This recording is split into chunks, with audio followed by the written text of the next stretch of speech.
I'm Haishi. My second project is highly curved and was 2 capping nanoparticles for efficient photocatalysis of CO2 reduction.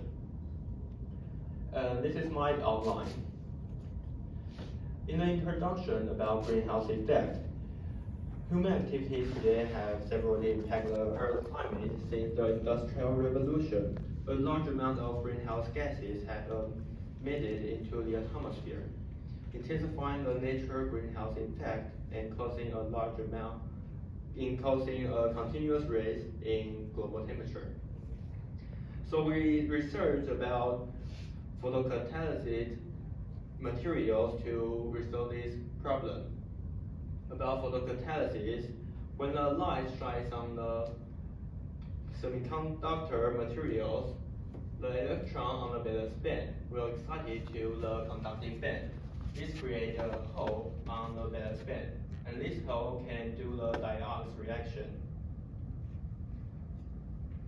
Next, in the literature review 1, this study, it was observed that MOS2 has the highest efficiency for CO2 catalysis among different novel materials, novel metals.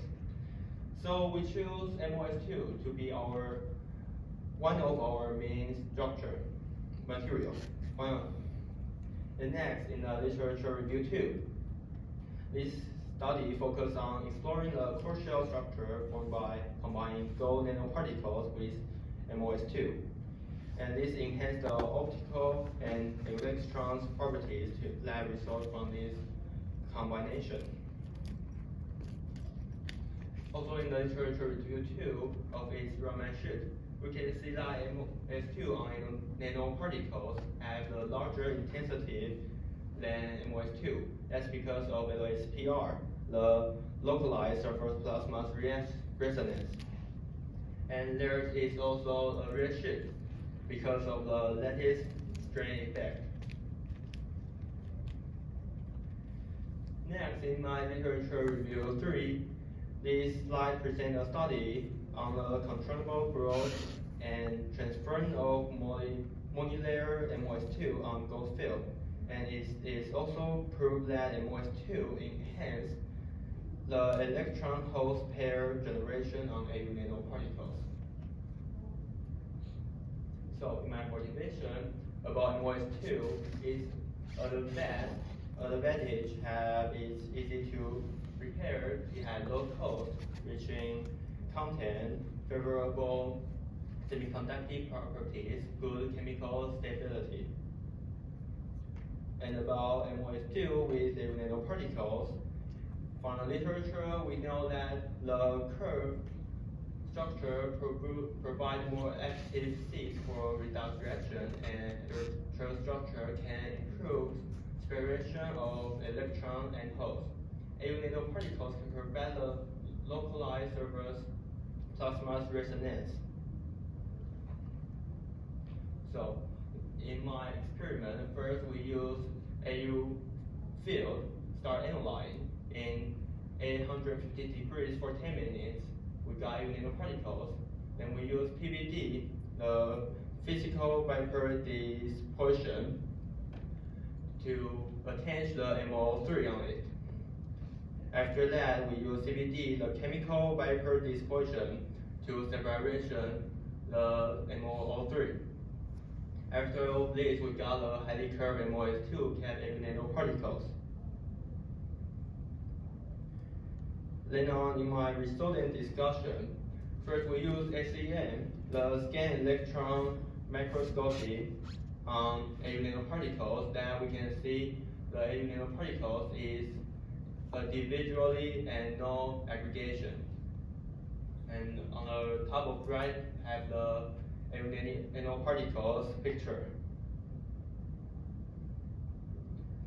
Then we use UV visible on AU nanoparticles, that we can see the peak is on 540 nanometers, is in the range of 400 to 800 nanometers is the range of the visible light.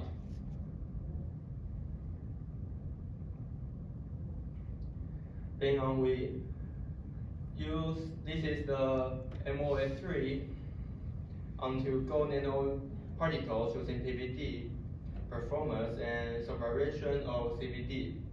And the CVD setting, the setting is in 20 minutes. First, we increase the temperature to 850 degrees, and we stay in that temperature for 10 minutes and cooling down in 20 minutes.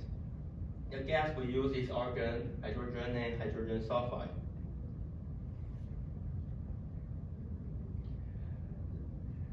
Then we use SEM on MOS2 on AU nanoparticles.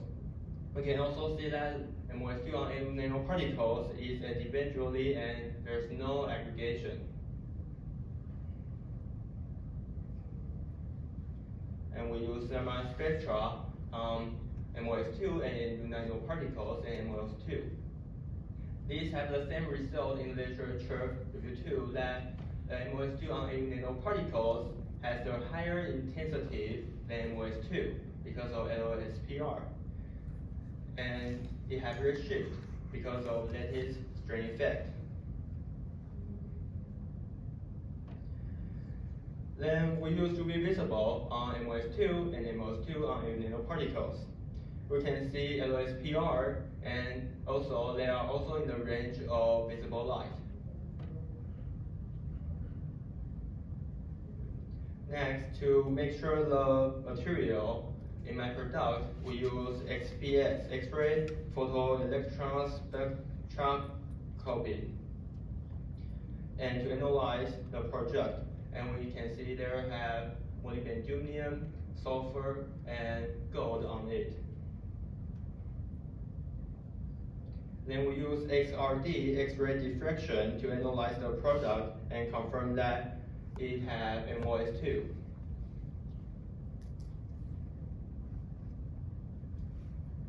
Next, we use the gas chromatography flame ionization detector, GC, to analyze the project after 24 hours photocatalysis with carbon dioxide. The analysis shows that the main product is methane, and the byproducts are acetaldehyde and acetone. So in my summary, we successfully sneeze the MOS2 on AU nanoparticles and conclude the details analyzing with SEM, thermal spectra, UV vis, XPS, XRD, and GC, confirming the structure on orbital properties of spiritual structure. After photocatalysis, CO2 conversion, and GC analyzed, the main product was methane, and the byproducts are acetaldehyde and acetone. And this is my report. Thank you for your attention.